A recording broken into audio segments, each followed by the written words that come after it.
The internet only exists because of one metal. Not silicon, not lithium, not some exotic rare earth element locked away in a lab. Copper. It runs through the walls of the room you are sitting in right now, coils inside every phone charger, snakes through the circuit board of every laptop, and carries the electricity that keeps entire cities alive after dark. And here is the part almost nobody thinks about. The same metal that Phoenician traders were literally willing to die for 3,000 years ago is the exact same metal that modern engineers say we do not have nearly enough of if the world is serious about solving climate change. This is the story of how one reddish, oddly beautiful metal, named an island, built an empire of corporate power in the American West, toppled an elected government in South America, and is now sitting at the center of the biggest resource bottleneck of the 21st century. This is the history of copper, the metal that wired the world. Long before anyone understood electricity, long before anyone had any concept of a circuit or a current, copper was already reshaping human civilization simply because of one basic, extraordinary property. Unlike stone, unlike bone, unlike wood, copper could be heated, melted, and reshaped into whatever form a person needed. And then, remarkably, it could be melted down and reshaped again. This single characteristic, the ability to be worked, reworked, and combined with other metals, made copper one of the very first materials that allowed human beings to deliberately manufacture tools rather than simply find or carve them. Archaeological evidence suggests humans were working with natural copper deposits as far back as 9,000 years before the Common Era, hammering the metal cold into simple ornaments and small tools long before anyone figured out how to smelt it from ore using fire. That breakthrough, learning to extract copper from ore through smelting, arrived sometime around 5,000 years before the Common Era, and it changed everything. Suddenly, copper was not limited to the rare naturally occurring nuggets of pure metal that could be found lying on the surface of the earth. It could be extracted from rock in far greater quantities wherever the right ore deposits existed. Civilizations across Mesopotamia, Egypt, and the Eastern Mediterranean began producing copper tools, weapons, and ornamental objects at a scale that had simply been impossible before. And this new capability triggered a genuine turning point in human technological history. Eventually, metalworkers discovered that mixing copper with tin produced a considerably harder, more durable metal called bronze. And that discovery was significant enough to define an entire era of human history that archaeologists and historians still call the Bronze Age to this day. But if you want to understand where copper actually got its name and why that name has stuck for thousands of years across dozens of languages, you have to travel to a specific island in the Eastern Mediterranean, an island that would come to dominate the ancient copper trade so thoroughly that its own name became permanently attached to the metal itself. That island is Cyprus. Roughly 4,000 years ago, Cyprus sat on top of some of the richest and most accessible copper ore deposits in the entire ancient world. The island's location, positioned conveniently along Mediterranean trade routes connecting Egypt, the Levant, Mesopotamia, and the emerging civilizations of Greece and Anatolia, made it an ideal hub for extracting copper ore, smelting it into usable metal, and shipping it outward to virtually every major civilization operating in the region during the Bronze Age. Cypriot copper became so dominant, so central to trade across the entire Eastern Mediterranean, that the Greeks began referring to the metal itself using a name derived directly from the island's own Greek name, Kypros. The Romans later adopted this same association, calling the metal AES Cyprium, meaning literally the metal of Cyprus. And over centuries, that phrase gradually contracted and evolved through Latin into cuprum, which eventually became the modern English word copper. Think about the scale of that linguistic legacy for a moment. An island roughly the size of a mid-sized American county controlled enough of the ancient world's copper supply that its own name became permanently fused to an entire chemical element, a naming convention that has now persisted for something like 4,000 years. Long after the Bronze Age itself ended, long after the empires that once fought over Cypriot copper crumbled into historical footnotes. Phoenician traders, among the most skilled maritime merchants of the ancient Mediterranean world, built substantial portions of their extensive trading networks specifically around controlling and distributing copper, sailing it from Cyprus and other production centers to eager buyers across the ancient world who needed it for weapons, tools, and increasingly for the bronze that had become essential to both agriculture and warfare. Control over copper supply routes was not a minor commercial concern in the ancient world. It was a matter of military and economic survival because a civilization without reliable access to copper and the bronze it produced was quite literally at a significant disadvantage against rivals who possessed better weapons and better tools. This is precisely why ancient powers repeatedly fought to control Cyprus and its copper-producing regions over the centuries, why Egyptian pharaohs sent expeditions to secure copper mining rights, and why the metal itself carried a strategic weight in the ancient world that modern audiences, accustomed to thinking of copper as simply a common industrial commodity, rarely fully appreciate. For thousands of years after that ancient Bronze Age copper trade, the metal continued serving humanity in largely the same basic roles: tools, weapons, coinage, and decorative objects, useful and valuable, but not yet transformative on a civilizational scale. That changed dramatically and almost overnight in historical terms during the latter half of the 19th century, when a series of scientific breakthroughs revealed a property of copper that would make it, once again, one of the single most strategically important materials on the entire planet. Copper conducts electricity exceptionally well, better than almost any other naturally abundant metal. And as inventors and engineers across Europe and America began building the first practical electrical systems, telegraph lines, electric motors, and eventually widespread electrical power generation and distribution, they discovered that copper wire was, for all practical commercial purposes, absolutely essential to making any of it work reliably at scale.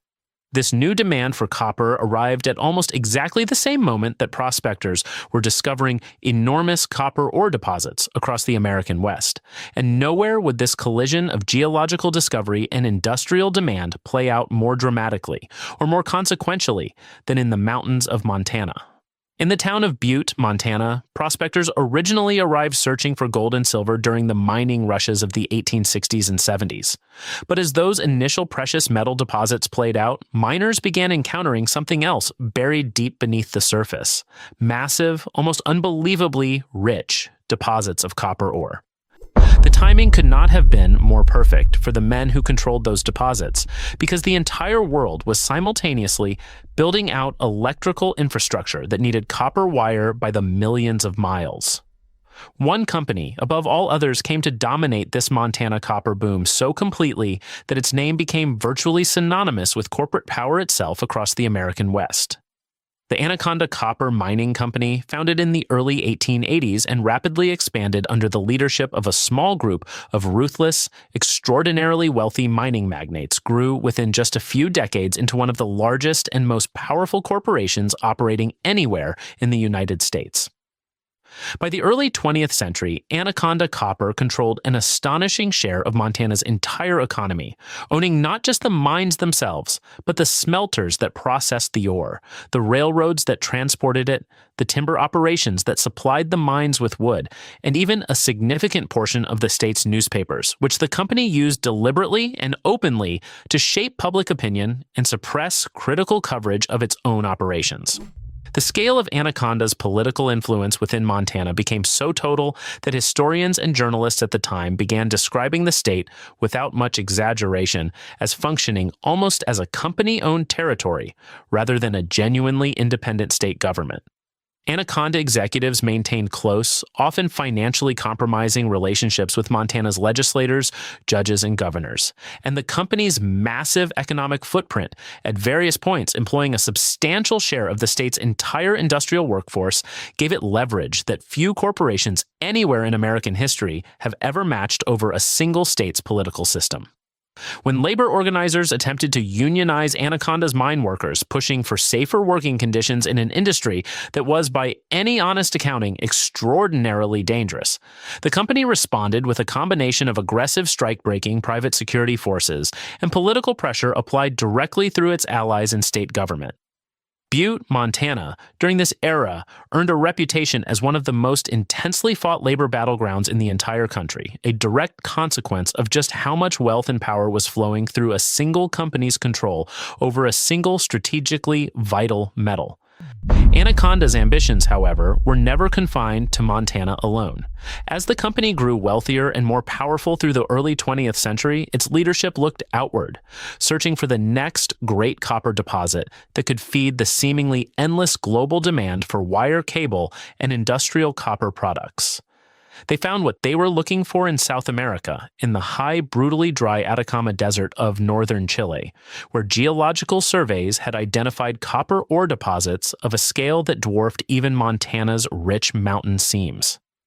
This discovery would lead directly to the construction of what remains to this day the largest open-pit copper mine on the entire planet, a mine called Chuquicamata.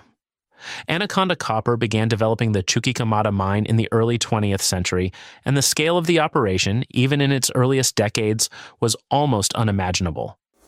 Workers carved an open-pit mine directly into the Atacama Desert landscape that would eventually grow to stretch for miles across and reach depths of well over half a mile into the earth, extracting copper ore in quantities that made Chuquicamata one of the single most productive copper mines in the history of the industry. But the human cost behind that staggering production told a considerably darker story than the impressive engineering statistics suggested.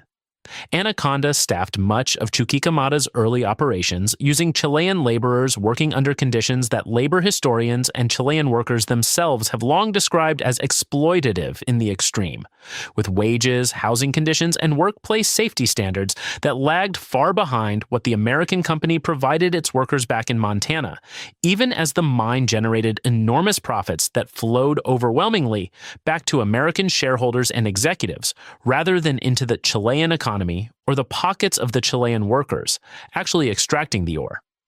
This dynamic and American corporation extracting enormous mineral wealth from Chilean soil, while Chilean workers received only a small fraction of the resulting profits, became an increasingly potent political issue within Chile over the following decades, feeding directly into a broader nationalist and socialist movement that argued Chile's natural resources should belong to and benefit the Chilean people first, rather than foreign corporations and their shareholders. That movement found its most consequential political expression in the election of Salvador Allende as president of Chile in the year 1970, a democratically elected socialist leader who made nationalizing Chile's copper industry, including Anaconda's massive holdings at Chuquicamata, one of the central promises and policy priorities of his administration. In the year 1971, Allende's government followed through on that promise, formally nationalizing Chile's copper mines, transferring ownership of Chuquicamata and other major mining operations from Anaconda and other foreign corporations directly into Chilean state control. For many Chileans, this nationalization represented a genuinely popular and long overdue reclamation of the country's own natural resources, an assertion that the enormous mineral wealth buried beneath Chilean soil should primarily benefit the Chilean people rather than distant foreign shareholders. But the move triggered an intense, hostile reaction from the United States government and from the American corporations, including Anaconda, that had just lost control over some of their most valuable and productive overseas mining assets. What followed remains one of the darkest and most consequential episodes in the entire modern history of the copper industry, and indeed in the broader history of American foreign policy during the Cold War. The United States government under President Richard Nixon viewed Allende's socialist government with deep hostility, both because of the nationalization of American-owned copper interests and because of broader Cold War anxieties about a socialist government taking root in South America during a period of intense competition with the Soviet Union for global influence. Declassified documents and extensive historical research have established that the United States government, working through the Central Intelligence Agency, actively worked to destabilize Allende's government throughout the early 1970s. providing support to opposition groups within Chile and working to create the economic and political conditions that might lead to Allende's removal from power. That destabilization campaign culminated in the year 1973, when General Augusto Pinochet led a violent military coup that overthrew Allende's democratically elected government. Allende himself died during the coup, and Pinochet subsequently established a brutal military dictatorship that would rule Chile for the next 17 years, a regime responsible for the deaths, disappearances, and torture of thousands of Chilean citizens. While the full causes of the 1973 coup were certainly complex, involving broader Cold War geopolitics, internal Chilean, political, and economic pressures, and Allende's own domestic policy struggles, the underlying dispute over copper nationalization and the American corporate and governmental interests that felt directly threatened by it sat at the very center of the tension that helped set the coup into motion.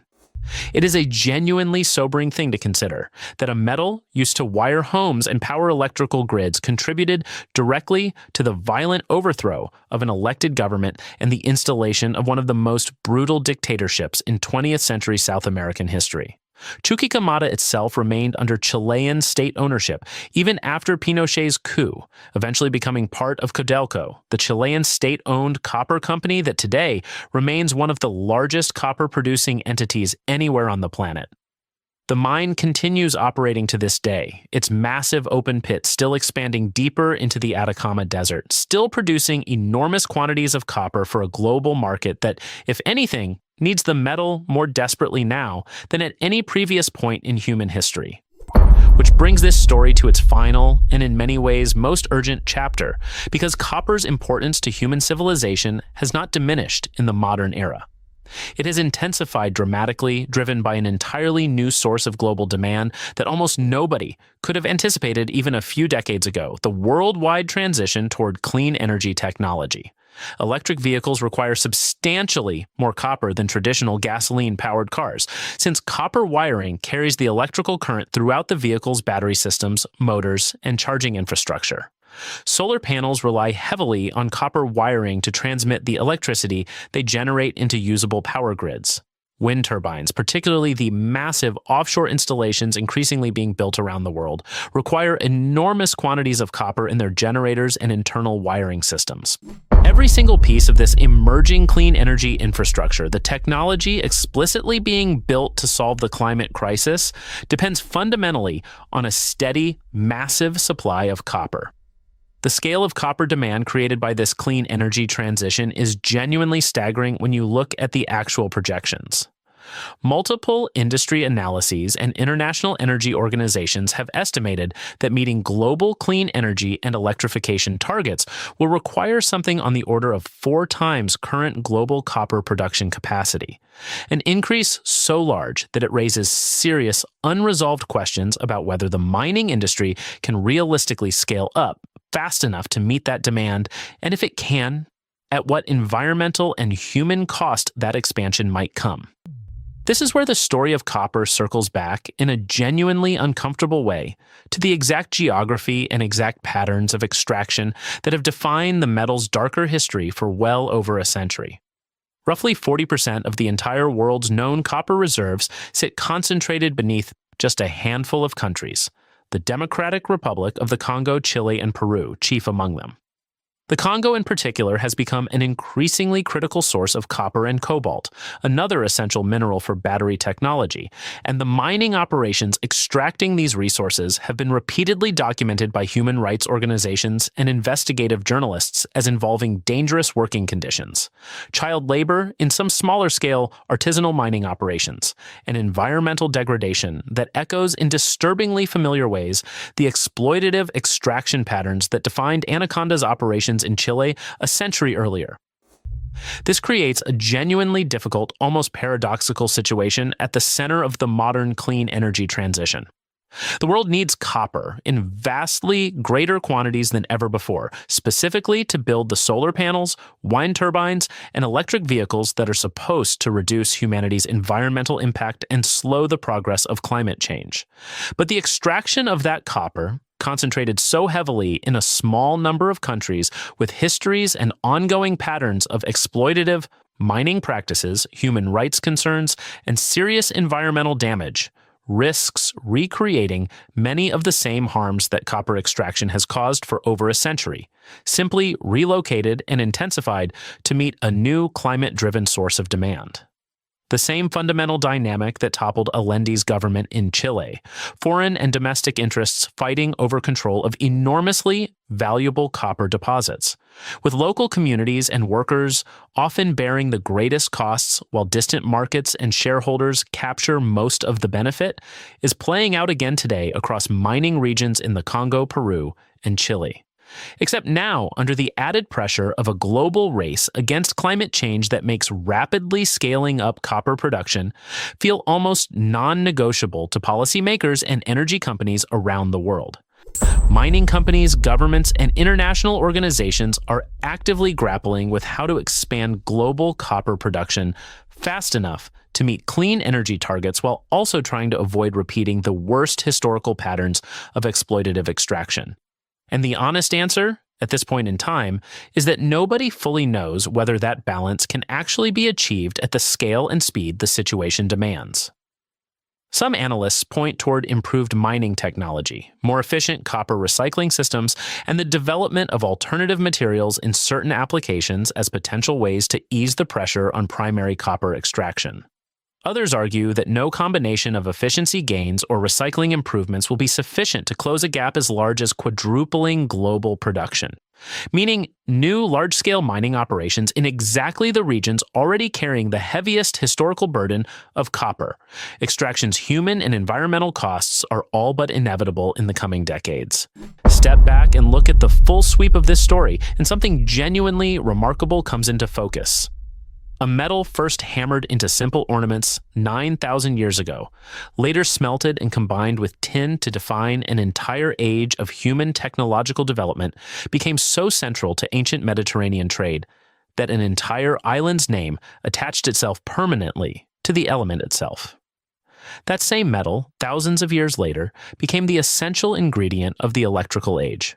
building fortunes so enormous that a single company could functionally own the political apparatus of an entire American state, and later fueling a dispute so consequential that it contributed directly to the violent overthrow of a democratically elected South American government. And now, in the 21st century, that same metal sits at the absolute center of humanity's best hope for addressing climate change, even as the extraction required to meet that hope risks recreating the exact patterns of exploitation and conflict that have followed copper mining for well over a century. Copper did not simply wire the modern world, it has quietly shaped the rise and fall of empires, corporations, and governments for 4,000 years. And it is about to shape the next several decades of human history, whether we are ready for that reckoning or not. If this changed the way you think about the wiring inside your own walls, hit subscribe and let us know in the comments which part of copper's history surprised you the most, and share this with someone who has never once thought about where the metal in their phone charger actually came from.